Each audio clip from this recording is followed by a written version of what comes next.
Everybody. I want to thank you guys for joining us. This is EcoEvenings with DEP and OMG. I'm going to ask you guys all to mute yourselves. This is a town hall meeting format. So please mute yourselves while the panelists are speaking. We are going to do our best, if you have questions, to allow the speakers to answer that as we go along. So be patient with us as we do. This is, as I said, this is the second in our series of virtual town halls open to the county residents to discuss relevant environmental topics that are important to our local area. So just a couple of logistics before we get started. As I said, this is a meeting format. Please mute yourselves while the panelists are speaking.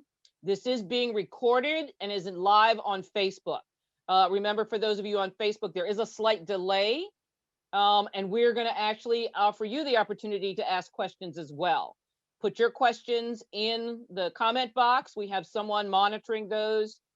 If in fact you cannot get we don't get a chance to get to your questions, you can also you can also send us an email if you don't feel comfortable putting your email address in the question at info@1montgomerygreen if it's for us, at AskDEP, and we put in the chat box that email.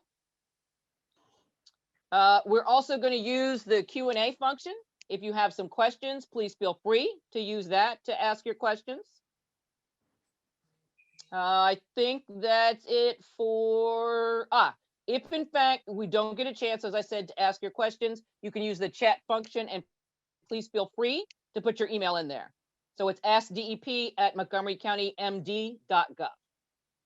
All right, well, I think I've gotten everything set. We're pleased that you guys are here. Adam, I think I get to turn this over to you.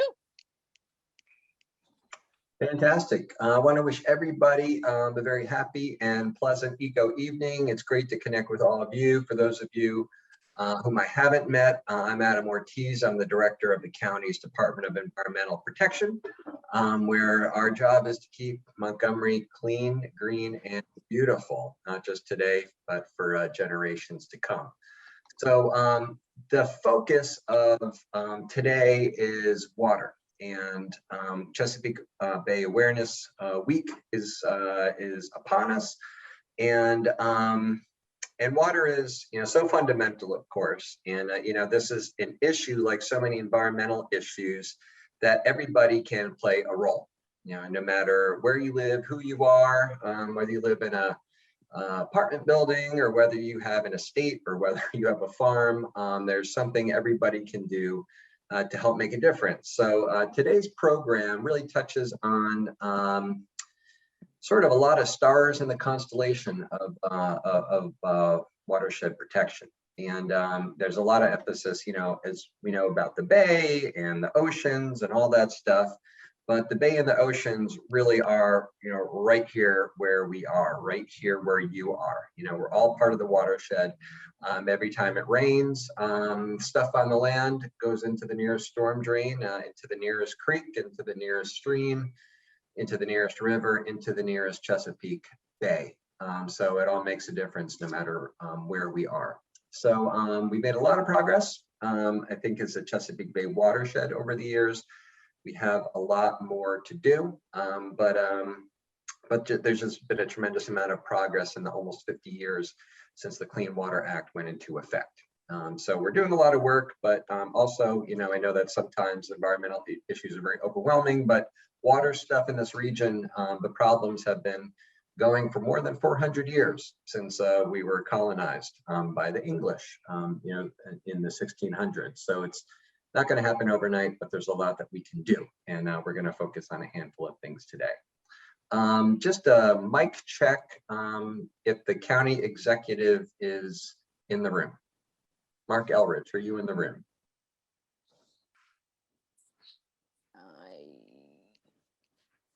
I don't believe he is yet. Okay. No worries. So so when he is, we'll give him the mic, and if somebody sees him, it's kind of hard to see everybody all at once. If somebody sees him, just give a shout, bring it to the attention of Wendy and me, and we'll give him the microphone. He loves these, by the way. So he will be very happy to take the microphone from whoever is speaking.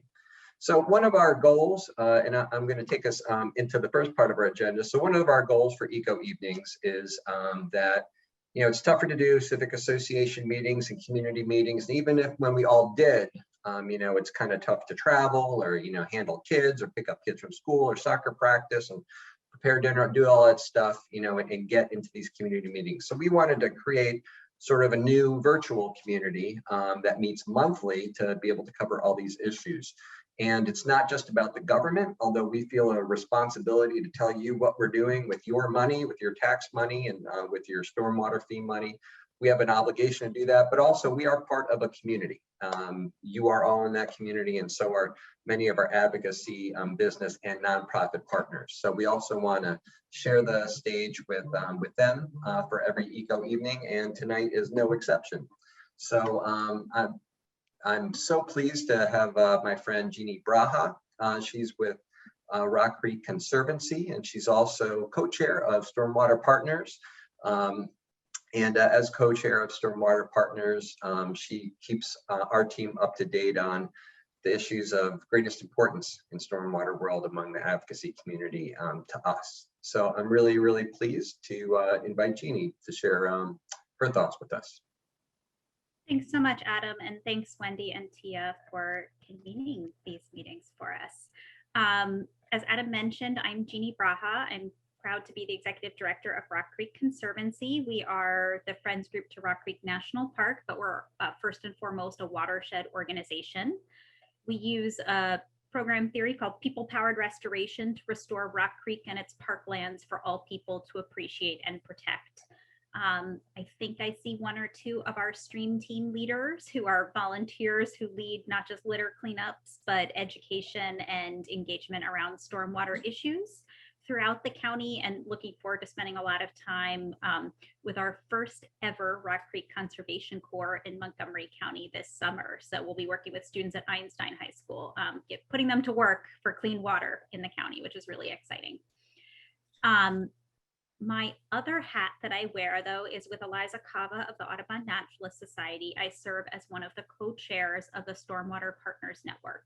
And the Stormwater Partners Network, I see many of the partners in that Stormwater Partners here on whose shoulders I stand. I'm a late interloper to the Stormwater Partners Network, and many of you have been doing this work for many years beforehand. The network is a coalition that works throughout Montgomery County and at the state level, with stakeholders responsible for environmental management to advocate for clean water, restore our watersheds, and connect communities to their backyard creeks and streams. So we do the fun work of getting out there and connecting people with the natural world and building that constituency for clean water. But our job at the Stormwater Partners Network is also to coordinate that collective voice of organizations like many of those that you all work within, to hold Adam's feet to the fire and hold DEP accountable so that we really can see the cleanest water possible. It is very easy to join Stormwater Partners Network. I'll drop my email address and the Stormwater Partners website into the chat when I'm done talking. But all you have to do to join, whether you're an individual or an organization, is say, I'd like to join. And we're happy to have you as long as you are willing to commit to that mission of clean water for Montgomery County. Just like us, we will then call upon you to both share your wisdom and your insights to help us with technical analysis on occasion. But also, as I said, to be an advocate, a champion for clean water as we need it. And I promised I would be short and sweet, so I'm going to stop there. And thanks for the opportunity to share. That was awesome. You did keep it short and sweet. That was great. You've never seen me in real life. I'm much shorter than I appear on Zoom. So short and sweet's kind of my jam. Where are you, though? What's the picture behind you? Oh, this is a meadow that the Conservancy restored right near the golf course off 16th Street down in DC. It's a gorgeous little spot. It felt spring-like. Very good. Do we have any questions for Jeannie, Tia? We're checking, and Kat is checking on Facebook to see, but you got thrown in as the first, so. No problem, and I'll be here all night. I love it. And great, I see you did put the link to the Stormwater Partners, of which one Montgomery Green is proud to be. a partner, as well as a good friend to Rock Creek Conservancy and Audubon as for all of the things that you guys do. So thank you for joining with us.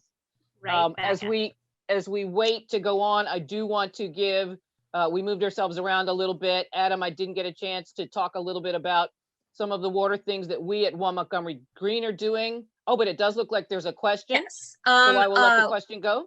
Yes, Jeannie, hi. What kind of projects will the students be working on? Yeah, so this is a Rock Creek Conservancy project, not a Stormwater Partners Network. We have a number of projects the students will be working on. It's open right now to all students at Einstein. Students do have to be 16 because of some of the paying them requirements.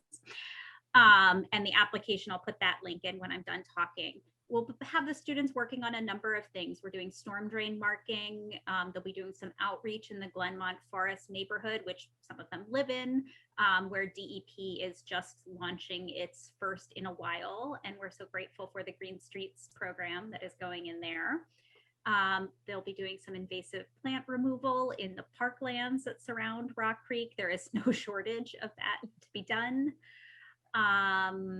They will also be helping us. They'll be coming into the national park and doing a little bit of mapping of recreational uses and impacts off the trails there, which would be transferable to Montgomery County as well as a few other various and sundry things. And I know many of Adam's colleagues are going to do educational tours of different projects that we're doing too. So thanks for that, DEP.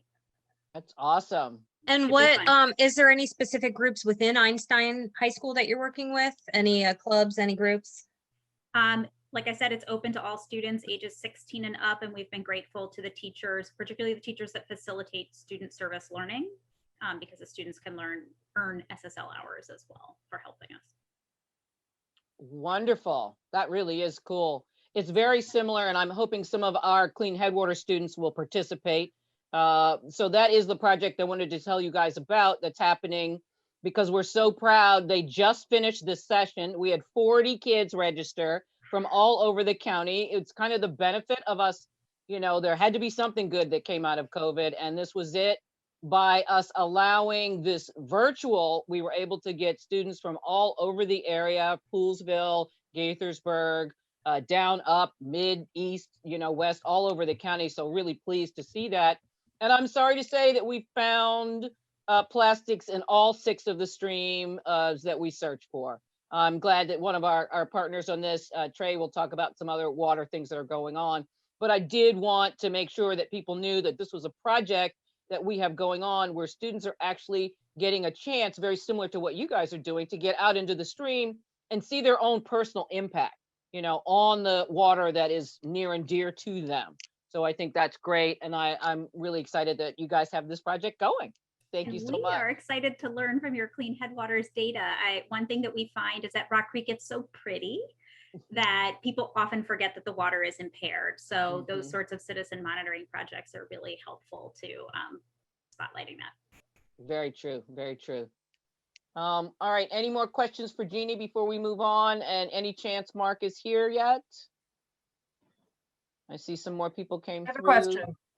Ooh. All right, Diana. Hey, it's Diana Conway. So in terms of plastics and microplastics, I wonder if Jeannie or Adam, you'd like to address the possibility of adding tens of thousands of square feet of plastic synthetic turf to every high school each time we redo a high school. That's 200 tons of mixed toxic plastic waste. Each field loses 1 to 5 tons of infill per field per year, 1 to 5 tons per field per year. That's according to the industry.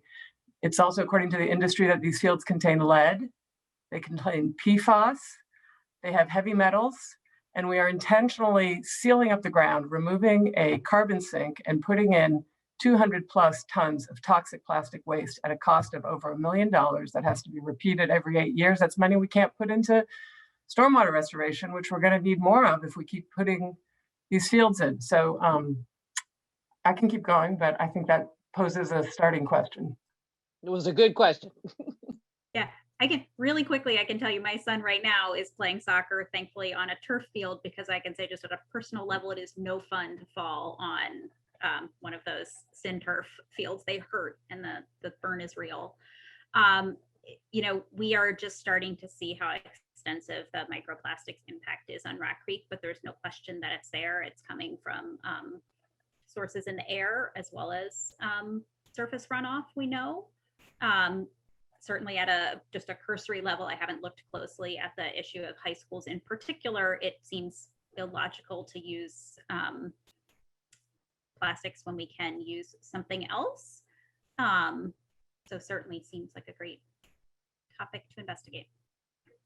I can speak to a little bit, and as you know, we've had a lot of correspondence and a lot of discussions about this issue, and the position of the administration and the county executive is that we oppose synthetic turf fields. Of course, the schools, Diana, are not part of the county government; they're their own system. The county does, however, have an inspection program in which we're able to ensure that there's not runoff. And we have visited, I think, 30 different schools that we've received complaints about. And I think we detailed this in a letter to you, Diana, and shared that information. And all of the schools have traps, stormwater controlled traps, so that crumb rubber is not getting into the system, or at least we don't have any documentation of that. PFAS Where's it going? Hang on. PFAS is a related issue, but different, and we don't have a handle on PFAS, as we've also explained. This is something we're in touch with Maryland Department of the Environment and EPA about. It's an emerging issue that is we don't quite have our hands around yet, but something we're of course concerned about. If it's not going into the traps, I wonder where it's going, because it's 1 to 5 tons a year per field. Okay, and some of these fields are owned by the county and maintained by the county. okay, well, I hear you, Diana. Great, thank you. Related to this, somebody asked if can't the county make them illegal? That would have to be a state issue, because the schools are under the state of Maryland. So that state legislation has failed in the past. It's something that our government would support, but unfortunately, here at the county, we don't have jurisdiction over the schools. Fantastic. Not to interrupt this conversation, which is lively, but Mark is here, and I thought he might want to say some words. He does, please, Mark.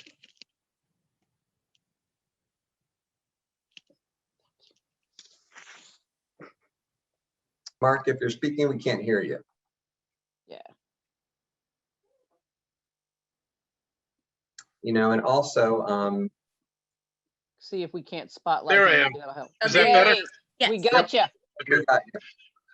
So I'm gonna have to pull over this car now in a minute, but look, I'm at a light right now. If you wind up looking at the top of the roof in here, it's because I have to put the phone down. So as I was saying before, I realized I wasn't saying it. I hate artificial turf. I would ban artificial turf if I could. We've discovered we can't do it with park and planning, and we don't have the authority to do it with schools. Both of them suffer from being state agencies and somewhat out of the control of the county government. I feel the same way about pesticides on park fields and on park property, that it's just ridiculous for them to be using things like glyphosate to keep the proper, grass or whatever mix they're trying to achieve. And they don't use it the way the county allows exceptions, which is just to treat problems. They just use it. And so I'm a believer that that stuff needs to. Oh, we lost him. He muted. I didn't Actually, mute. there you go. It's just your video. Keep going. Okay, that's just my video. So hold on 1 second so I can get around this corner, get to the side of a road, and be able to see the notes I have, which I can't see when I'm driving. You all know how that goes. We But I have the prefer good you to be news is safe, I'm Mark, so unmuted. that's Let me good. see what my notes are. I get the other side of this light and I see a place I can pull over and park. anyway, I'll start just by saying I'm really glad I have an opportunity to talk with you all tonight for a little bit. I'm still in the world of Zoom, so I have more Zoom meetings left tonight, which sometimes I think is hard to believe, but it's actually true. I've discovered that people can schedule you more now that they know you're on Zoom than before. So here I am being scheduled. You know, we're about to unleash our climate plan. And, you know, I feel pretty strongly, and I've said this before, that if COVID-19 hadn't been the story of 2020 and 2021, the climate would have been. We've got nothing but bad news on the climate. I think as a lot of us felt years ago, given how little people knew, our guesses were that we had underestimated the pace of climate change and the depth of climate change. And what we're seeing is things are happening worse, and they're happening faster. And I think, you know, the melting of ice sheets, you know, particularly the Greenland ice sheet, and the calving of what the second largest iceberg in Antarctica is indicative of what we are going to be facing. And so we have to we have to get serious about this. I was intrigued to see that I think it was Exxon's board today, that two rebel candidates were elected to the board, and that there's beginning to be a revolt among shareholders, that the companies need to actually take climate change seriously. Chevron ran into trouble in Europe with its shareholders, so it's encouraging to see that the people who have stock in these companies are beginning to say you actually have to get serious about greenhouse gas emissions. We've kind of laid out a strategic roadmap. Thank you all. I'm sure some of you did this. You were part of the 500 comments that we got going into the climate action plan. And our folks took the time to review the comments and to make changes in the plan. I know a lot of people wanted us to get it out by Earth Day. This has been a rather unusual year, so the ability to marshal everything we would have liked to have done to make that possible, and to review the comments and make conclusions fairly, would have been sacrificed if we had tried to hit a target day. So that report will be out very soon, and then we'll be able to talk about where we're going. They did make, you know, one major improvement is that you're going to see on the sections that talk about different climate change actions, you'll actually get to see what the improvement would get were we able to achieve it.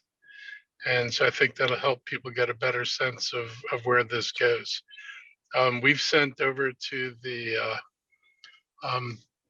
council, I think our BEPS program, which is the Building Energy Performance Standards, which the council has already delayed now to July 15th with the objections of the Building Association and AOBA. So that'll slow the adoption down a little bit. But these are the standards that will require existing buildings to bring themselves up to higher standards of efficiency in the coming years. And then we have also sent, I believe we've sent the actual International Green Building Code, which is going to require that the building code be modernized in order to achieve higher levels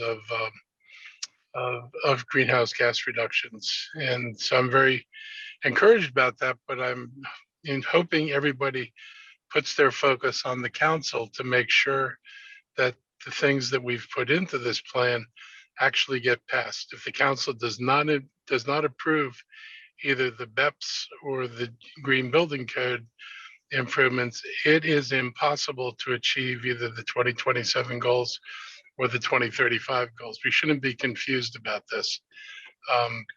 This is in their hands, and this is a huge sector of the polluting world that we're dealing with.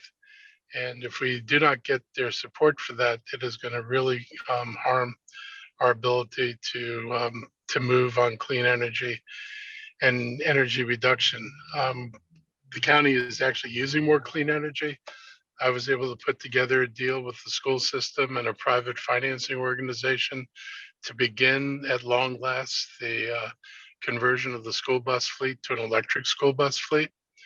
Basically, we were able to take advantage of the fact that the government can't use any of the tax credits that come with electric vehicles, batteries, charging stations, and the like, but the private sector can. And so we were able to negotiate a deal where part of what the private sector gets in payment for the buses are actually the tax credits that are available.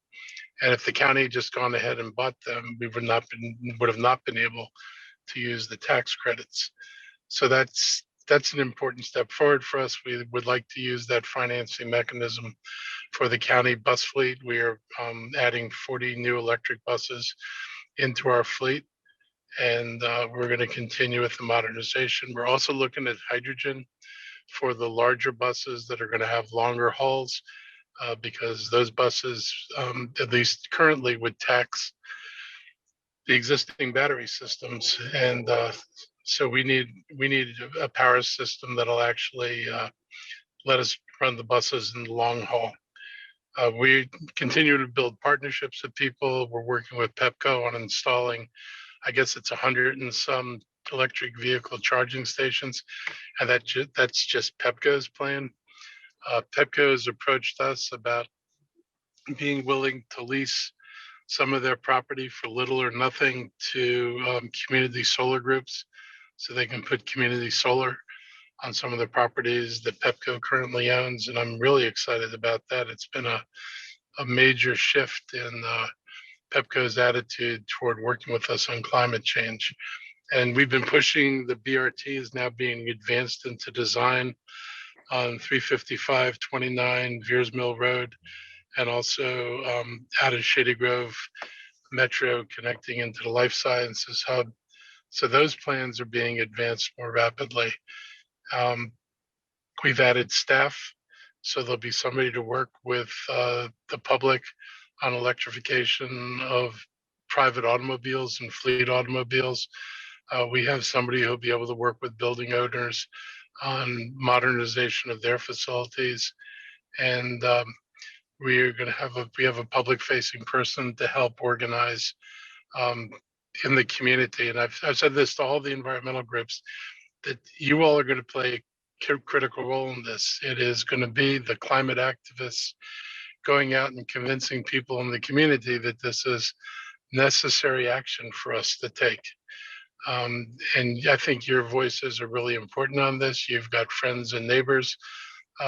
This is only going to work if the public buys into it and supports the initiatives that we're going to have to do at the county level.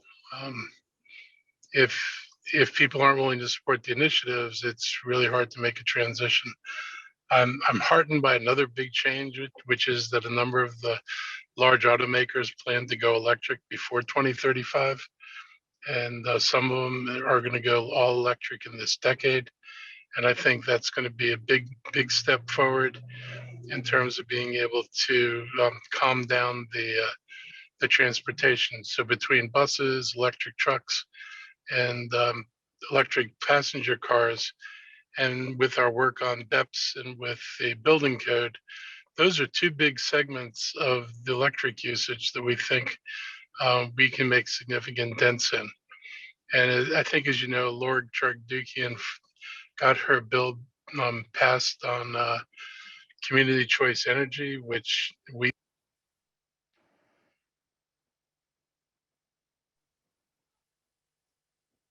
Mark, we lost you again, my friend. Oh, no. I can finish his thought, but I want to give him a chance to appear. Did you lose me? We We did, lost but you're you at back. Lord Okay. Chargdukian, community choice. Yeah. Oh, so Montgomery County is going to be the test case for whether this is going to become a statewide model. We know there are other jurisdictions like Stewart, Pittman, Anne Arundel, and Johnny O up in Baltimore, and others who are interested in this. But we are the test case.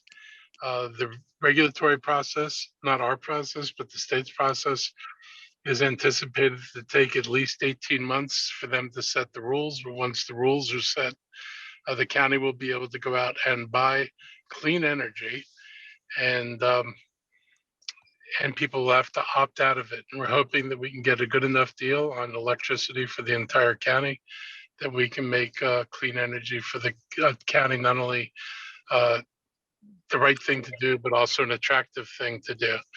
But my only caveat on that is the electricity is still not produced here, and the most likely electrons that would flow into the users of electricity right now would be electrons from coal-fired nuclear and natural gas power plants. So we have to continue to look at what we can do to generate electricity. And to that end, the county has two really interesting experiments going on.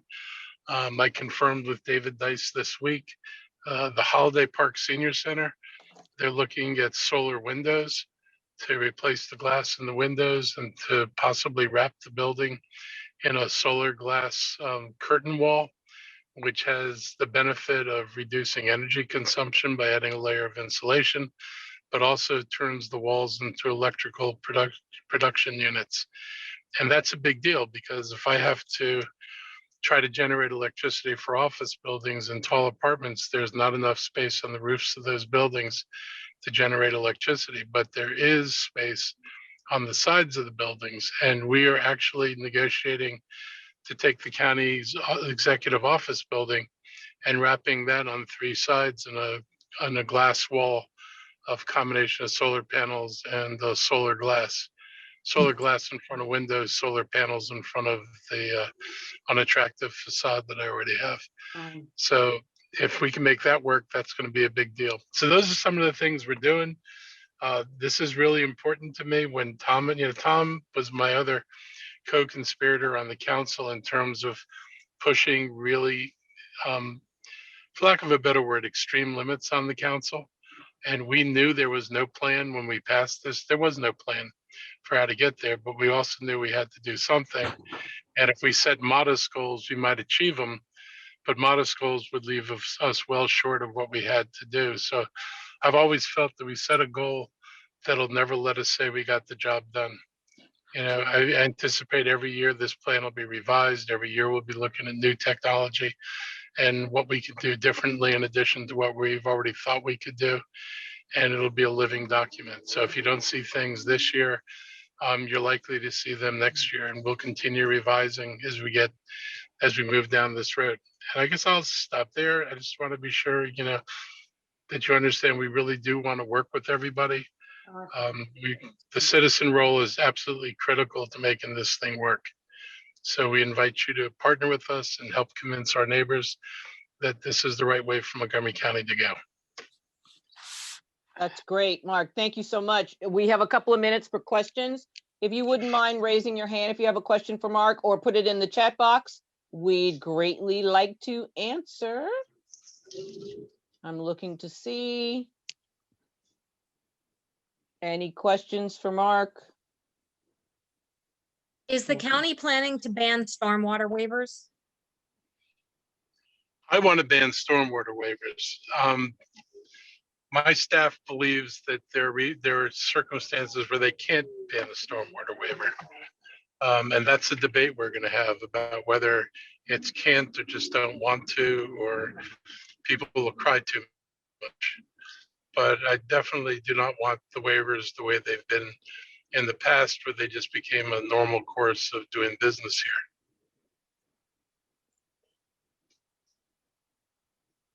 There's a lot of lively chat going on, so I'm excited that I'm grateful that others are answering questions who have some of the knowledge to answer some of these questions to residents in the chat. This is fantastic. I'm going to save the chat at the end to make it available. Great. So That's it. Now, I believe, did someone have their hand raised? You can unmute yourself and do that. Who was that? Dave Belgard. Oh, gotcha. Thank you. Mark, you mentioned working with, I believe you mentioned working with Pepco to do some community solar projects based upon buildings that were already owned by the county.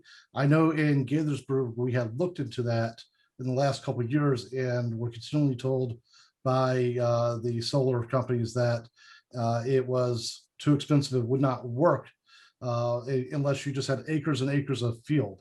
What has changed that might be a possibility now? I don't know what's changed. I mean, Pepco literally contacted me and said, we want to talk to you about this. And they feel that if they've got a number of Pepco sites where they've got land around either substations or buildings they have, and they're willing to use them for community solar. And so they just said, if you can do this for community solar for low income people, then we will give this land to you for little or nothing to do the projects. And that I can either bring them solar companies that want to do this, or they've got those solar companies that they already know want to do this. So I don't know what's changed. I do feel there's been a bit of a change in Pepco's leadership and their approach to these issues, which makes me a lot more optimistic. It used to be no fun talking to them. Thank you. And we're continuing to badger them about the power lines and what it would take to let us go underneath the power lines with solar, because to me, that is a huge untapped opportunity. It was great. So we have one more question before we move on, and that's Lynn. I see your hand was Lynn Parsons. I see your hand was raised. Go ahead. I just found out about this meeting, and because I have the opportunity, I'm going to ask. I may not be asking the appropriate question, but I work in a stream very close to my home in Bethesda, and there's a stormwater project going on. There was one a little bit further down that is completed. The history that I've seen with a lot of stormwater projects is it's done with the intention to clean up the water, but at the same time, there's a lot of habitat destruction. And before we go barreling down with all kinds of stormwater projects, I hope we get a little education and learn about how we're impacting that. It's definitely compromised habitat, I'll give you that, but making sure that the engineering of supposedly better streams is actually working. Because if we do it all at once and find out it didn't work out, it to me is not only a waste of taxpayer money, but a real detriment to our community and the parks that we treasure. So anyway. So I hear what you're saying. We don't have the capacity to do it all at once. So you don't have to worry about that. We are trying to marry upstream and downstream projects. But when I was on the council, one of the things that I really didn't like was that projects upstream weren't necessarily connected to projects downstream. So I could repair the stream, and they could still send water into the stream at the same velocity and volume that they were doing before, and just wreck whatever we did, or that I could repair the upstream but not make any changes to what was happening downstream, and it would continue to erode. And lots of streams, that I've seen, they're not healthy, and they're not healthy because of years of, excessive erosion and flooding. So they're already not in a natural state. And, things have been sacrificed in terms of the health of those streams for a long time. So we have said, and I know Adam has made a point, that we are going to involve the community in the early stages of planning these things and looking at what we're doing. I've seen pictures of things I thought were excessive, and I don't want to see some of the things that people have sent me pictures of. On the other hand, they're also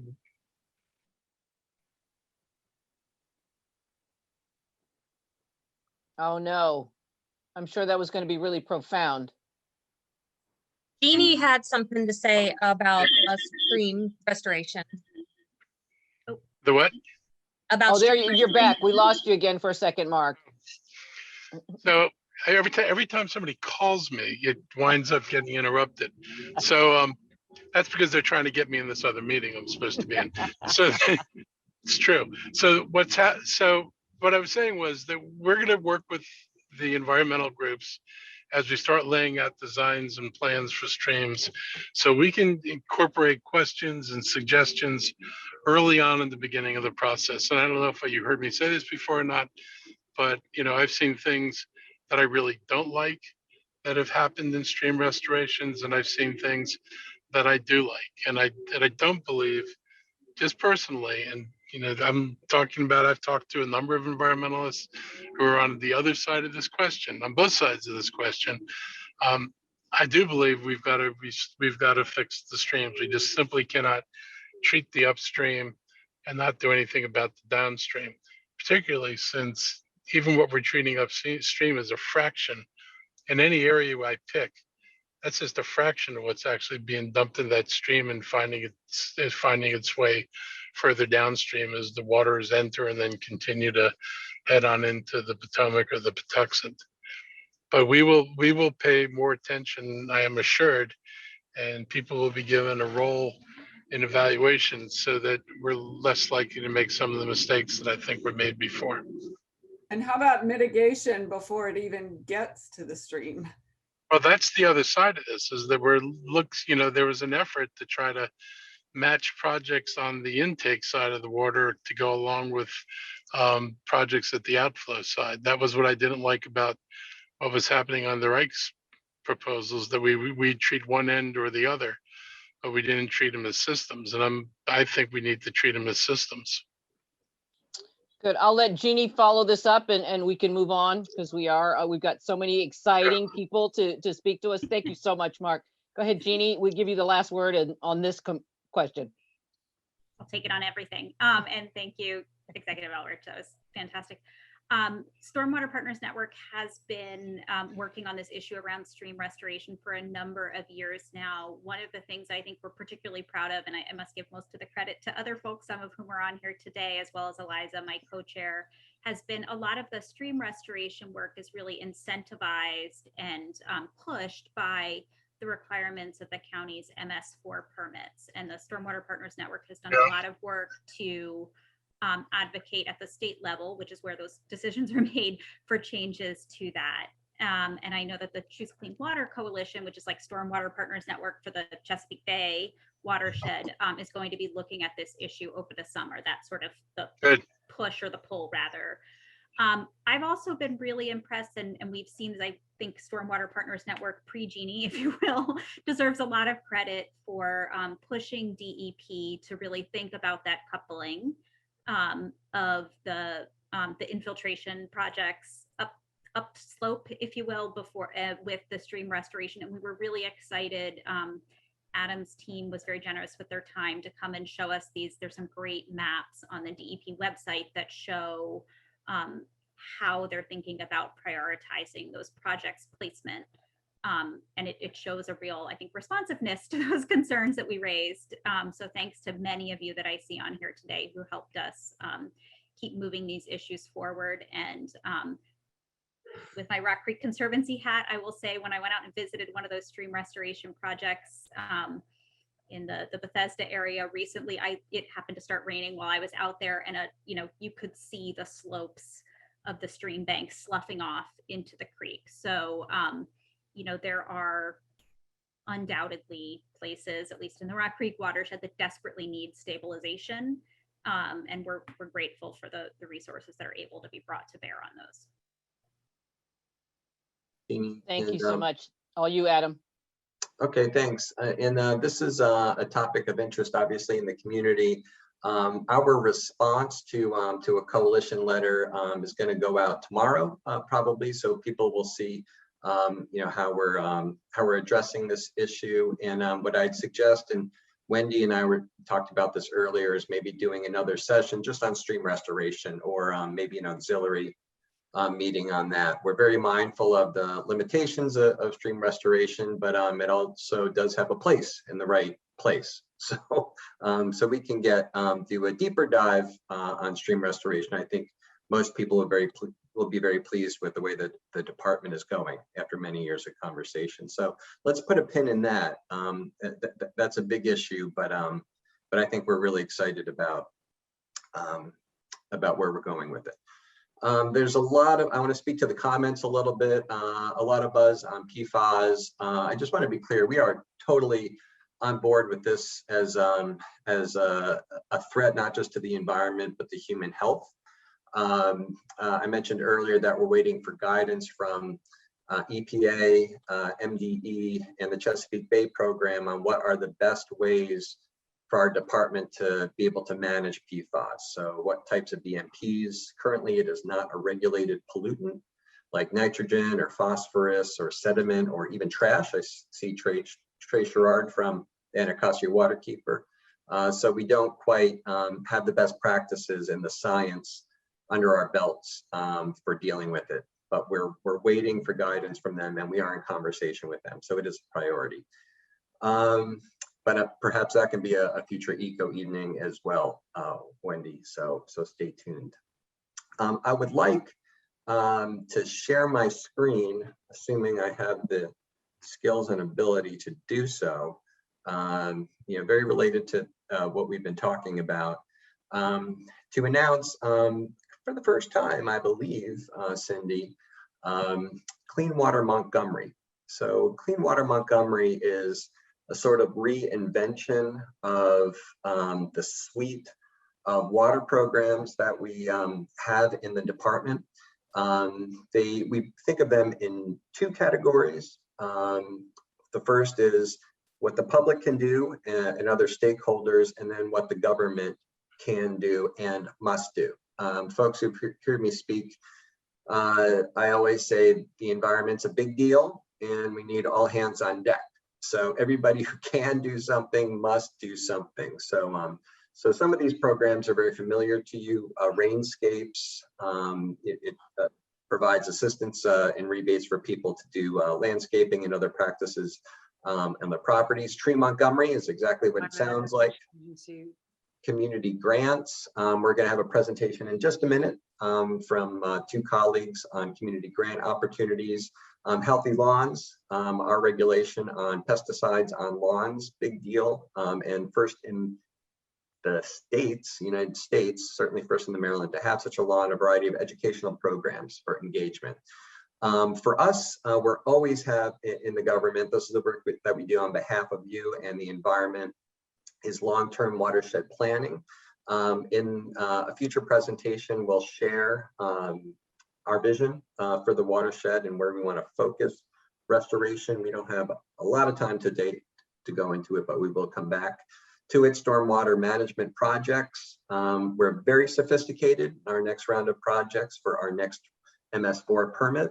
So we're looking at about $40 million worth of projects. And this time, we're going to be very strategic in where these projects go, where they can have the most ecological uplift, not just some parking lot on some golf course that doesn't make a big difference necessarily, but someplace where it will improve a watershed. And included in that is the very, very best stream restoration opportunities where we are mindful of upland. So we do have all of this data, and we will share it with you in more detail. Green streets, we love green streets. Montgomery has a very robust green streets program. I see Kit Gage in the audience. We love green streets, and we will continue to do green streets. They're a little pricey compared to other BMPs, but they have so many co-benefits that they really are part of the placemaking of our program. We mentioned stream restoration, also stream health monitoring.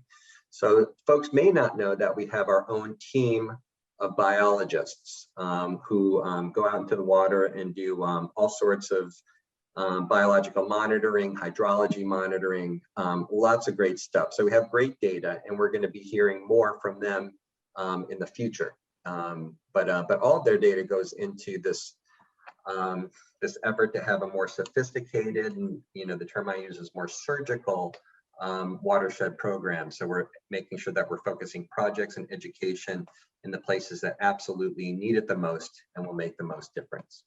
So connected with that, I'm really pleased to introduce our next two speakers. One or both of them may be very familiar to you. So folks probably know and are familiar with Ryan Zerbe. He's one of our stars in the department. He oversees conservatively 4,500 programs, I think, for the department. All sorts of stuff, always out in the community, Green Fest, you name it, doing so much work at the grassroots and grass weeds level in the county, and also oversees our grant programs. And we're really, really pleased also to have Jeffrey Pop from the Chesapeake Bay Trust. So the Chesapeake Bay Trust is basically a state foundation that's funded from the Chesapeake Bay plate. So if you don't have a Chesapeake Bay plate, go to the DMV or go online and get rid of your old plate and get a Chesapeake Bay plate, because the revenues from that Bay plate go to these programs that put investment into our local watersheds. So I'd like to invite Ryan and Jeffrey to take the microphone and tell us about the grant opportunities available to the public. All right, thanks, Adam. I'm going to share my screen here, see if we can make that work too.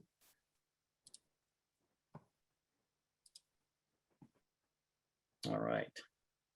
So thanks everybody for coming. I'd like to see we have a great crowd here. And I'm going to talk a little bit about the Montgomery County Watershed Restoration and Outreach Grant Program, along with Jeff. So this is a program that started about 2014 to 2015, and really was a focus of that the government can't do everything. So it's kind of a program focused on where stormwater starts.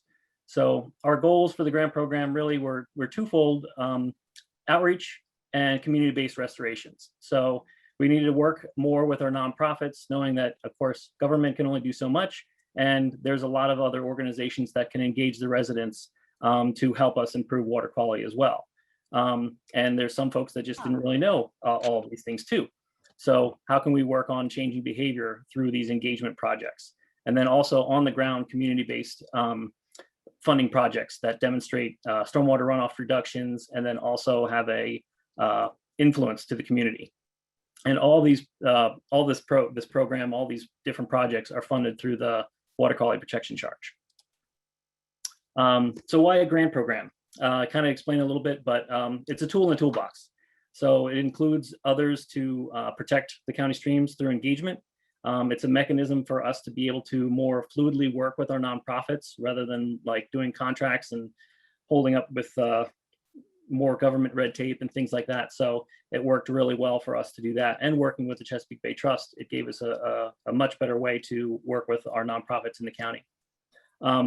We focus on the watersheds, which are suffering from the most impacts, which is typically our down county areas, but there are also other areas in the county as well. And finally, we want to, of course, meet our county requirements for stormwater. So reducing stormwater, basically where it starts, and improving our water quality. So our priority areas, I think Jeannie and Adam both mentioned this. We have been working on these maps and different ways to determine restoration suitability and also equity and inclusion. So those will be folded into the next round of the grant program when we do our RFP over the summertime for the next round. So we really were focused on properties owned by the faith-based organizations, community associations, homeowner associations, private schools, and community pools, just to name a few. And we really were looking at areas where there's existing restoration efforts, where we have identified areas in our watershed plans and our total maximum daily net loads, where we want to treat some of those areas.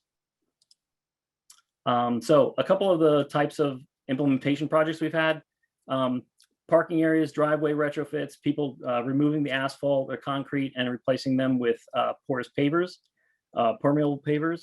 Of course, plenty of rain gardens that we've been putting in, native plantings, conservation landscaping, putting more trees out there. We have a great one this year. We're going to be putting in, I think, over almost 250 trees for just one project. So that's a really great one. Everybody's favorite, and I know one of my coworkers loves to talk about this one, but the pet waste program, reducing pet waste, just pick it up. So that's one of them. Cisterns and rain barrels, and converting lawns, invasive species, things like that. And we've also had a couple of innovative ideas too. We have a robotics water monitoring one this year, which I think is going to be really cool, and we'll see how that works as well. So finally, once everybody puts these the projects together, if it's an on the ground project, we really encourage them to apply for the Water Quality Protection Grant, or sorry, the Water Quality Protection Charge Credit Program. It's a way, so whatever they put into the ground, say it was a rain garden, they can apply for the credit program, and it reduces their annual tax bill. So if they apply for that, it's good for 3 years, and it gives us a good way to successfully track and make sure that these are still on the ground, they're still working well, the plants are in, things like that. So it really helps us out for those. And to explain a little bit more of really what all these nonprofits have been accomplishing, I'm going to kick it off to Jeff to do the next ones. All right, thank you guys. I think I know most of you or many of you, but I am Jeff Pop. I'm with the Chesapeake Bay Trust. I'm on the restoration program side, and I run this program on the trust side. And we're really excited to work with DEP and all of the watershed organizations and other organizations that participate in this grant program. There's a lot to be excited about. So this slide was actually Ryan's slide, but we at the trust in our grant programs, we really like to see photos. Photos tell a story, and we really are able to kind of share the successes of these projects and sometimes the challenges or the obstacles, but most of the time the successes of the project with photos. And so, you know, we're going to talk a little bit in a second about how to apply and what that involves. But when you're thinking about these projects, we like to see photos from the start to the very end of the project. So that includes pre-construction or pre-planting. If you're doing outreach events, we like to see photos from those kinds of a thing, and then all the way to the completion of the project. Next slide. So as Ryan said, we fund community projects, education, and problem solving. So we fund up to $50,000 for education and outreach projects.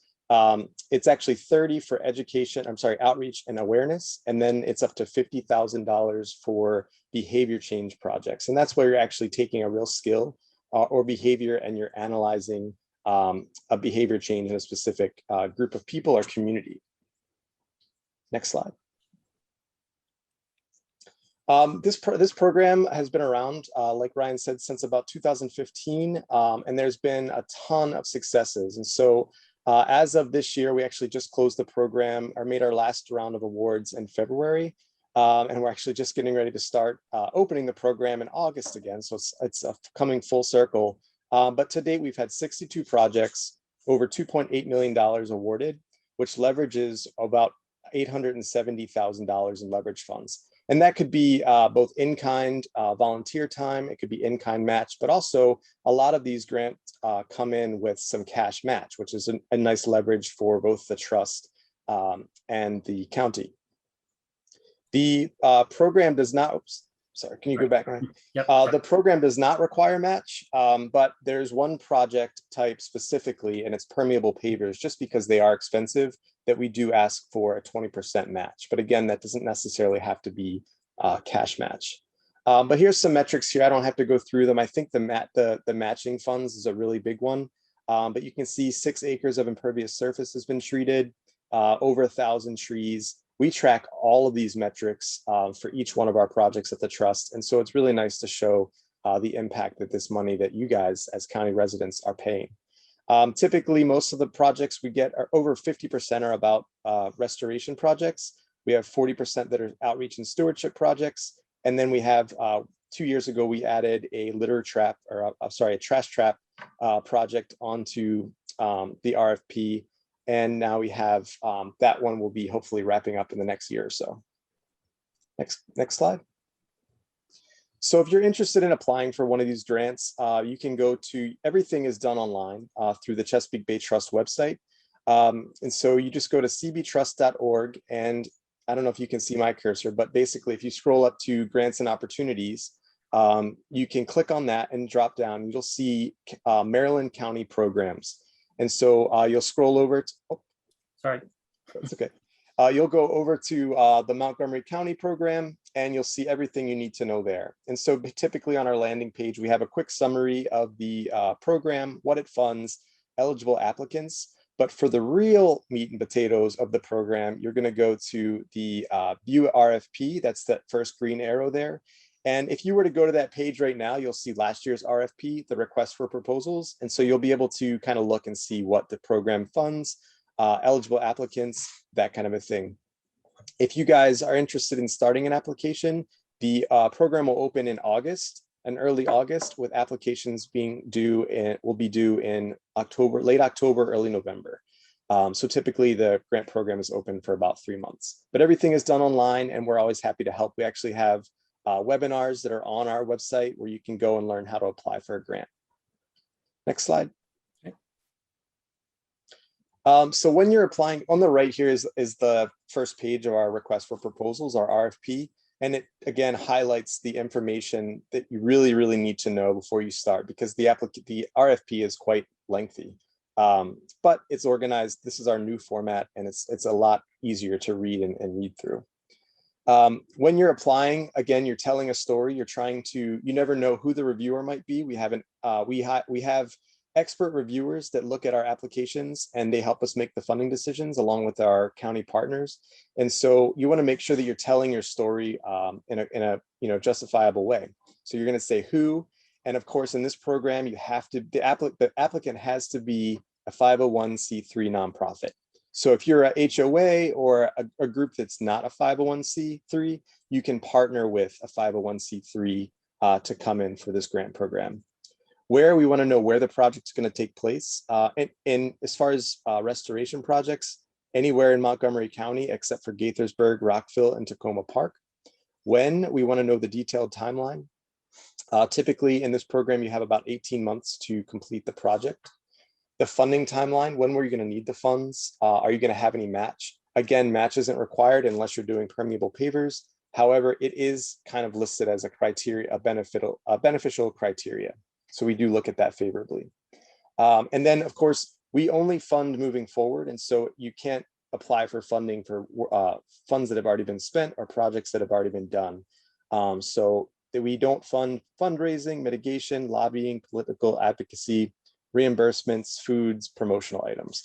All of this funding is strictly used for outreach and education for stormwater awareness projects, as well as on the ground implementation projects.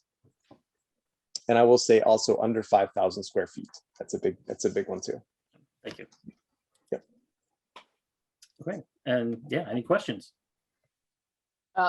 Before you guys go on to questions, I do want to. Oh, we lost you. Sorry, we got two recipients that I'd love for you guys to call on. And then because we are running out of time. Sure. So I guess I'll introduce April Scott with Friends of Sligo Creek. They were awarded this year for a grant for green infrastructure practices, conservation landscaping at the Carolyn condominiums, and they are partnering with Friends of Sligo Creek. So I'll leave it to April. Hi, everyone. I want to point out that I'm actually a board member and resident of the Carolyn Condominium Association. And we're located about a 15-minute walk from downtown Silver Spring between Fenton and Piney Branch Road. We are very excited to have recently been awarded a $60,000 grant from the Chesapeake Bay Trust to help install a series of rain gardens and or conservation landscaping on our property to mitigate stormwater runoff. The interesting thing about our project is that it actually was not begun by Carolyn residents, but was instigated by our neighbors on Mississippi Avenue, whose homes are situated at about below a 30 feet slope from our properties. So they have a big stake in this project because their homes and backyards and drives are constantly flooded with stormwater runoff, beginning with our property from our roof. And we have two large parking lots that don't drain well. So they have been the driving force behind getting this project off the street, off the bat, and have written the grant and submitted most of the paperwork. We also are glad to have, in partnership with us, Friends of Sligo Creek, who are our administrative partners. This project is a win-win for everyone. It would help improve our grounds. We are in an aging condominium and we're faced with a lot of updating problems as far as our systems, and it seems like every week we're putting out a fire on something. So this is not something that we would be able to afford on our own. So we're very glad to have this grant so that we can not only improve the conservation of our stormwater in the local creeks, and alleviate the flooding in our neighbors' yards. But it will also help to update and beautify our grounds and provide a pleasing outdoor location for our residents. Right now, we are seeking bids for our project, and we have 2 promising interests from landscape developers who are also providing us with aspects of other things that we should look at, including mapping out the utilities on our property, things that will make going forward with our project easier. We're hoping that by this time next year that we will have our garden in place and neighbors will be able to enjoy the outside grounds, and that our neighbors on Mississippi Avenue to the south will have no flooding or less flooding, and that we'll be able to see the continuation of the demonstration garden that was installed in 2019. It was a much smaller project, but it gave us a outlook of what this project might be able to accomplish. So we look forward to how things may turn out. Awesome. I can't wait to come see it. Ryan, did you want to introduce Trey? Oh, sure. So another recipient, and has been a recipient a couple of years now. Trey Sharon is from the Anacostia River Keepers. And you can talk about a couple of the projects that you've been doing. Thank you, Ryan. Thank you, everybody, for having us. So my name is Trey Sharon. I'm the River Keeper at Anacostia River Keeper. And I am going to see if my screen share will pull up the presentation. Here we go. This is just a sort of a title slide for Anacostia River Keeper and everything we do to make the river fishable and swimmable. In particular, you'll see down on the bottom, one of those things is trash traps. And so one of the things that we are doing under one of the community grants through the county and through the trust is that we are working to install a trash trap, the first one of its kind in Montgomery County. We're in the final steps of permitting, and those steps are actually happening. Ryan will be glad to hear. So we're getting some progress and moving forward to where we hopefully will be installing that this summer over in the Lock Ridge Drive neighborhood. Something else that we do is community science. So you can see Jeannie's compatriot there, Eliza, down in the middle from Stormwater Partners. We work in the district and now also in the county on teaching people how to be citizen scientists and how to monitor their water quality, in particular for bacteria like E. coli. And so the county has actually picked up funding this year for the project, and it's something that we hope to continue moving forward with. But that's been a really good one, not only to train citizens in how to look at the problem and how to help solve the problem, but we're also getting that data and putting it up. So we partner with Friends of Sligo Creek, Neighbors in Northwest Branch, and quite a few other folks checking in on those different tributaries. And that's a big part of getting the river towards swimmable. The other big part is reducing stormwater, as we keep hearing, and similar to the project that April was working on Friends of Sligo Creek with, we are working with Adventist Community Services in the Sligo Creek watershed and with Sandy Spring United Methodist Church up at the very tip-top headwaters of the Anacostia River, on the very tip-top headwaters of the Northwest Branch, to install rain gardens and some conservation planning at both sites to alleviate some erosion issues, some flooding issues, and also to further improve stormwater management there for the sake of the properties and the folks that are using those properties and own them, for the sake of the county and their goals, and for the sake of the river and getting us closer to swimmable and fishable. And I will stop sharing there, since I know we're getting tight on time. And Wendy, I'll let y'all tell me if we have time for more questions or not. We don't really have time for questions. We're running a little over, and we do have a couple of more panelists that we want to bring to your attention. So thank you guys. What I would suggest is all three of you, if you do not mind making sure, I know you had your contact information in the presentation, but if you put it in the chat as well, people can contact you directly. Or as I said, please, questions didn't get answered, ask DEP at Montgomery County md.gov, as well as info@onemontgomerygreen.org. Thank you. And Adam, I think you can go to Pam. All right. Thanks. Great to see everybody. I just want to speak a couple comments, and then I'll let the great Pam Rowe speak. Plastics are coming up in the chat. Plastics are coming up everywhere, at every moment, at every time, because we are a disposable economy in so many ways. And we do have various anti-litter programs, as Trey mentioned. The trash traps, we're excited to bring that to Montgomery County. And we recently banned plastic straws, number 6 plastics, but we still have so much more to go. Not ready for prime time yet, but our department is working on a county law that, or county legislation rather, that will hold manufacturers accountable for the plastic waste that ends up in our streams, on the sides of our roads, and also unprocessable plastics that cost us a lot of money in the recycling stream.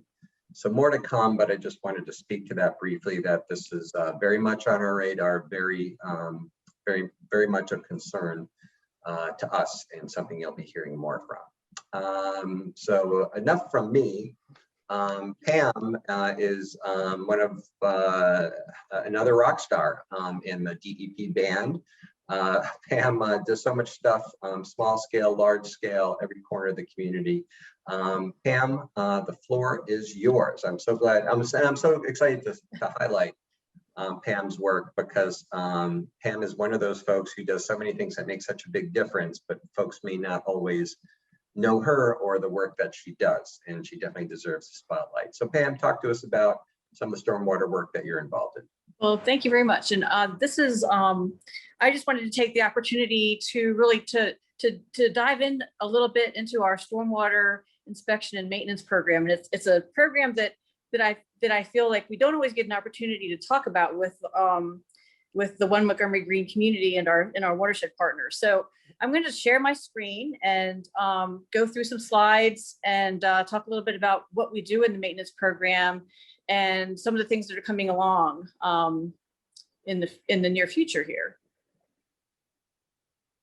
So let's see, I'm gonna share that. Here we go. Hang on a sec. Oh, hang on. The why isn't this going on? Hang on here a second. It's not going, there we go. So in the stormwater maintenance program, basically, our goals in this program and really the main function of the really, really detailed stormwater inspection and maintenance program that we have is ultimately to save money for property owners, protect infrastructure, protect property, particularly from flooding damage. And the program really provides public safety and reduces pollutants in streams. And it's really a preventive maintenance program where our goals are really to be proactive in maintaining these structures for the benefit of the community and our neighborhoods. So we have the county, basically the program is funded through the Water Quality Protection Charge program. There are more than 17,000 stormwater facilities in the county that require inspection and ongoing maintenance. And I'm going to talk a little bit about who does that. But these basically are really instrumental in reducing flooding, removing pollution, and also meeting commitments that we have to protect the Potomac River, the Patuxent River, and the Chesapeake Bay. And these are regional commitments that we have partnerships with the Chesapeake Bay program and others to accomplish. So these are going to, I'm just going to go through some images just to show sort of highlight the wide variety of things that are out there in the community that require maintenance. These are images of privately maintained facilities. This is a garden bioretention facility and permeable pavers at the Safeway in Olney. This is a typical dry pond that you see in many, many neighborhoods, particularly older neighborhoods in the community. Wet ponds that we see many, many places. This is a large, basically a stormwater wetland system off of Crabs Branch in Durwood. And these are all actually partnerships in terms of maintenance, because the communities, the homeowner associations where they're located typically have non-structural maintenance requirements, and the county frequently does the structural maintenances if it's transferred to us by the HOA. Commercial properties like the Safeway and others do their own maintenance. So we have a lot of folks in the communities that are involved in maintaining these structures. These are another set of privately maintained facilities, a very typical gravel trench that we see. Another permeable pavement system and bioretention at a temple off of Belpre Road. Another commercial site, a CVS, where they've got bioretention facilities coming in. Many, many new facilities now are putting in fairly innovative, stormwater systems as part of their redevelopment projects and new development. And again, another dry pond that's also HOA property. So these on commercial sites and underground systems, this is typically what you see. Sometimes these are kind of a mystery to folks how these work. These are found all over the place in many of our urban settings, but they're big boxes underground that are doing a lot to filter urban stormwater runoff, trap the grease, trap the sediment, and they have to be maintained. They have to be maintained to basically dewater them so that they can be inspected, get all the oil and grit out of them. It's a fairly involved process, and commercial property owners with these structures on site are the ones responsible for maintaining them. DEP does inspect them. DEP inspects all 17,000 facilities on a triennial basis. These are some examples of things found that are DEP maintained, things in a public right of way, projects on public facilities, government centers, green roofs in particular. There's a lot of them going in on public buildings, public facilities. These are just examples, again, of what we are responsible for maintaining ourselves in these communities. The Green Streets projects that are going into many of our neighborhoods. This is the Little Falls Library. So these are just examples of the wide variety of things out there that actually DEP is also responsible for doing the actual maintenance on it, not just the inspections. And this brings us to single family residential private property. These facilities there's now about 7,000 of them throughout the county. These are projects that we also have to inspect. Many times the private property owners don't even know they're there because they are largely installed by the developers or the builders, and then a property owner inherits them when they buy these properties. So they're a unique category of projects that we are responsible for inspecting. We take a very proactive technical assistance approach with these for the private property owners. And we're just gearing up. This is a relatively new program that I'm getting off the ground. And there's a lot going on, getting this moving. And I see a lot of roles and upcoming potential relationships with watershed groups and with this audience to help engage the community and really develop partnerships working with homeowner associations, the regional service centers, and all of you guys. So this is just, dry wells up here at the top are a lot of them. Between 70% and 80% of the facilities in this program are dry wells of varying complexity. And, but we have lots of other things that are driveway retrofits, front yard retrofits, and these are coming up now. We're seeing them more and more in Clarksburg and out in Germantown. These linear planter boxes are going into a lot of newer, particularly multifamily and townhouse communities. And they're a unique type of structure for homeowners to figure out how to maintain them. This is what we find, the maintenance program, this is what we're taking this out of. All of this stuff, these facilities trap and filter a lot of stuff. So they're out there working hard in our communities, in our streets to filter things out. And it's keeping a lot of pollutants, a lot of sediment, a lot of woody debris, a lot of trash out of our local streams and ultimately out of our drinking water supplies. So there's three main aspects to what we do. We have triennial inspections. That's where we're actually required to inspect all 17,000 of these facilities. Then there's a certain percentage of them that DEP actually maintains. Those are the ones I was talking about where they're county facility, county property, or HOAs that have transferred structural maintenance to the county but they still do non-structural like trash cleanup and whatnot, mowing. And then there's our compliance program where we have to actually ensure that privately owned facilities are actually doing that work. So we inspect them to not only see if they need maintenance, but then we do follow-up inspections to make sure that that maintenance has actually been done when it's required. Again, this is all required by our county code, state law, and the county's MS4 permit. So the triennial inspections identify what's needed, and then the maintenance gets performed either by the county contractor or the private property owner. And there's a lot that goes on out there. Some of these things are really big structural facilities that need a lot of repair work over time to keep them functioning. You'll see here, this is just an overview of how quickly this program has grown overall since the requirement at the state level went to the environmental site design to the maximum extent practicable code change, that you see this huge leapfrogging in the volume of facilities coming into the stormwater maintenance program. And down here, DEP maintained is about 39% of them. Privately maintained, that's those commercial ones, a lot of the underground ones, about 23%. And then we've got the single family residential, which is over 35% of this program that we're just getting started with. So we have a lot of stuff on our website. If you have an interest in looking into this deeper, we have maps where you can look at all the stormwater facilities out there. You can click on the dots to see what types of facilities they are. If you're looking to troubleshoot something, or if you're doing work with your watershed group and you see a problem out there and you want to find out more or report it, then you can go to this map on our webpage on the maintenance website, find out what the asset number is and get in touch with us and let us know what you're finding. And you can also, if you want to see, the types of facilities and who's maintaining them, that's available on that particular page. And just real quick to wrap this up, particularly for private property owners and for people that are maintaining their facilities on their own, on their property, they can get a credit. So we're actively promoting the Water Quality Protected Charge Credit Program because that allows people to go into a self-reporting mode where we audit them, but we don't inspect them not quite as often as we would normally have to if they're not in the credit program. Plus they get a financial incentive and a credit on their taxes to basically demonstrate through a photo upload process the maintenance activities that they're doing.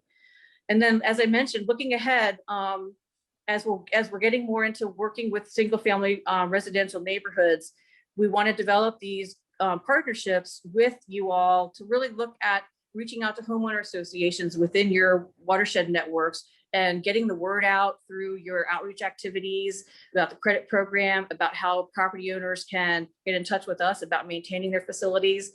And we also have a grant pending with the Chesapeake, it's a NIFWIF grant actually, in partnership with the Alliance for the Chesapeake Bay, to pilot in the Anacostia to start with basically a residential stormwater maintenance support program that includes components of sort of a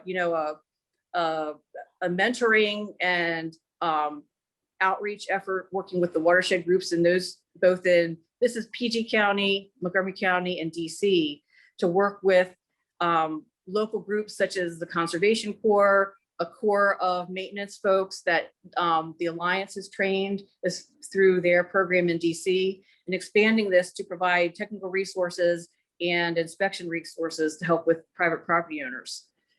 So that's basically, in a nutshell, what's going on with our maintenance program.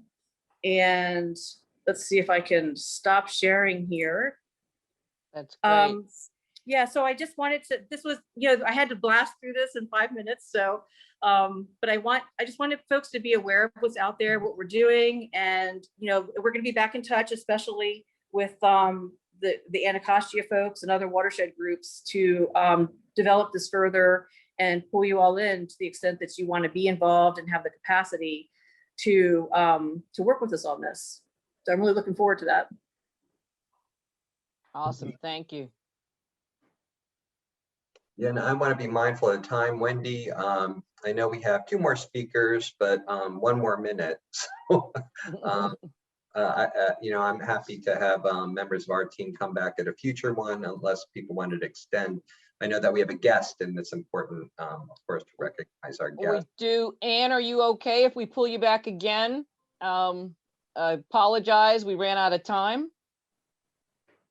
Sure, but you're gonna miss my great One Montgomery Green slides that I have. I can't let you, you got to at least show one of them. Oh, no, I have to be allowed to show all of them. That's how we roll. That is how we roll. So we'll have to dedicate a whole nother evening, but it was glad people got to come out last night and help you improve on that. Yeah, But I'll share a screen just to point out, because I just, if people aren't aware, Rainscapes has been working with One Montgomery Green for a decade or more. So let me just get this. All right, I'm just going to fly through this. I'm not even going to talk about these. We just do so many things in the community. We have rewards. They're all over the place. We train the Montgomery County Conservation Corps, but here we are in the Wheaton Garden, right? Love it. And we got people in there. We got the bees in there. We're bringing wildlife into the cities. You don't have to have a car to go find it. And I think you should have green drinks. We'll be back. I promise. We will. You gotta have green drinks in the garden. That's a great idea. I love it. So as we round out, thank you so much, Anne, and thank you for being patient and allowing us to zip through. I want to, we always want to have some sort of a call to action, some sort of a what you can do. So we've asked our friend, Zach Klein, who is one of the counties, I guess you're one of the first county certified green landscaping organizations to talk to us about a cool, I had never heard of it, so I'm excited, robot mowing. Tell us more, Zach Klein. Thanks, Wendy. Yeah, so Zach here with AIR, Montgomery County Green Certified Landscaping Business. I'm going to try and blow through this as quickly as I can. But when we think of water quality, the lawns that we have in our neighborhoods and communities, they play a very big role in that because of a lot of different things that are put in and on them. And I'm just going to roll off some quick statistics. So every year, about 80 million pounds of pesticides are used to maintain lawns, about 90 million pounds of chemical fertilizers. About 17 million gallons of gasoline are spilled just trying to refill the outdoor power equipment that's used to maintain those lawns. And then finally, you've got about 26.7 million tons of air pollutants that are coming just from the mowing operation. So it's a very toxic environment just to have this lush green lawn that we have behind us. But there is actually a very modern solution to really reduce all of those metrics I was just mentioning. And the solution is robot mowing. I'm going to go ahead and flip over to my, let me see if I can do it real quick. Whoops. Let me see if I can get them back here. Whoops. So right behind me, you can see the robot mower here at this property is actually running. It looks like a little Roomba. And so the benefit of this technology is that, one, you can hear it's extremely quiet, so it's not interrupting the presentation. It's not disturbing any of the neighbors, the wildlife that's around here. So that's one benefit. The other benefit is when you use a robot mower, unlike conventional mowing where you have a company come out, or maybe yourself, you once a week cutting the lawn, depending on what kind of equipment and what size your property is, those machines weigh a lot. And what they do over time with the clay soils that we have in this geographic area is they compact it. And that's prohibiting water from getting into the soil, which helps your roots grow deeper. And also there's stormwater erosion issues because of that when the ground's really compacted. So you get a big reduction in compaction. You obviously get a reduction in air pollution and emissions generated from that. And then even more importantly, to help cut back on pesticide and fertilizer use, because these things are always mowing, as you see, this one's, it can cut at night. I don't know if you can see the headlights on it, but it can cut in the rain, which is about to come down on me pretty soon.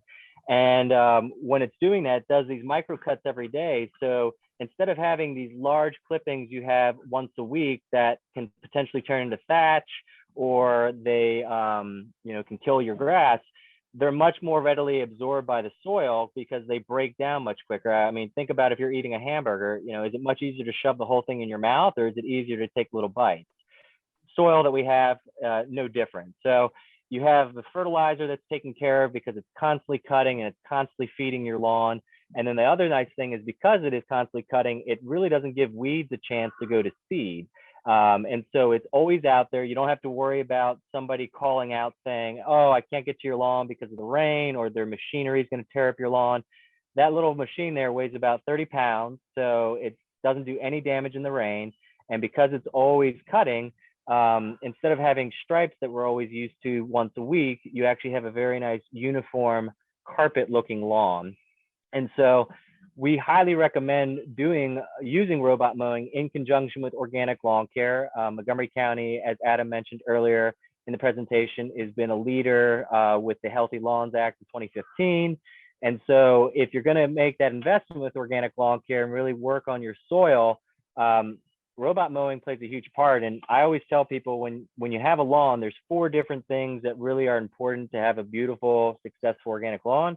And that's fertilization, irrigation, cultural practices like aeration, overseeding, and then mowing. And out of those 4, mowing plays the most important role because, you know, if you let the grass get too high and you cut it and you stress it out, you open it up to being, you know, targeted by pests, some kind of fungus, and then you're putting more of these chemicals and fertilizers out just to kind of fix that, as opposed to with this technology, it works hand in hand with organic lawn care. It is eliminating gas. They're battery powered, and they charge off of a power source connected to your home. They only use about $2 to $3 worth of electricity a month. Yeah, I mean, I could just keep going on. I know we're very short for time. We do a demonstration at one of our clients here in Rockville. It's about an acre pool. And they have a robot mower set up there. And so usually around October, we do a big demonstration. Last year, Mark actually came out and talked. We're going to try and get him to come out again this year. Adam would love to have you there. And I would love to have everybody that's on this call be able to come through and see this, because once you see the technology, as Wendy said, when you hear about it, you're like, wow, what is that? But when you see it, you're like, why aren't we doing that now? So I appreciate you all inviting me out to talk. I'm more than happy to answer any questions, and I will make sure to share my email information in this chat. So thank you. We are running, because you did get quite a few good questions. Where can I get one? What if it escapes in the neighborhood? These are really good. So if you wouldn't mind, Zach, putting in your contact information so that people can reach out to you. We are over time. It is 8:07. Adam, did you have one more quick as we close them out? And we think what a good conversation. We are definitely going to have an extension of this because we got so much. And of course, we had lots of people. And you'll be top of the list. We want to make sure that people know about that Rainscapes program. So Adam, you want to close us out? Thank you, Wendy. I'm just grateful for everybody spending time with us and tuning in. Obviously, a lot of information, a lot of interest. I just want to be clear that we're not going to solve everything tonight. We're not going to share everything tonight, but this is just a chance to share notes, to engage, for you to see some of the stuff that we're working on and some of the partners, and for us to hear firsthand from you about things that are on your mind. So this meeting will end shortly, but the conversation does not end. It keeps continuing. So, so please reach out to us. We're easy to find on social media or on the web or through 311. There's a lot more to come. We're going to continue to engage with all of you. If you don't already follow us on social media, please do, and then share our stuff, because we're really trying to empower people with information, including a new series on whether called "Is This Recyclable?" So please take a look at that stuff and share it with your networks. And as always, grateful to our team. And grateful to you, Wendy and Tia and everyone with OMG. Thank you so much for including us. Thank you for having us as well. It is always exciting. And I want to do one more plug just to let you guys know that our gala will be happening this year. I know many of you guys are missing it. It will be a hybrid. There will be an opportunity for you to be at Brookside, as well as to see a program to support your local restaurants. We're going to have a couple of little guest stars. So it's going to be a fun evening. It is June 24th. You will be able to find more information on our website. I believe Tuesday, everything will go live and be up. But so we want to thank you again. We will be back in June towards the end of the month for one more before we take a hiatus for the summer. And then we'll be back for the fall strong and excited to hear from you guys. So once again, I want to thank you guys. Thank you, Adam. Thank you, DEP. Thank you, Jeannie. Thank you, Zach. Thank you, Jeff. Thank you, Ryan. April. Did I get Ann? Pam. Thank you guys all for joining with us.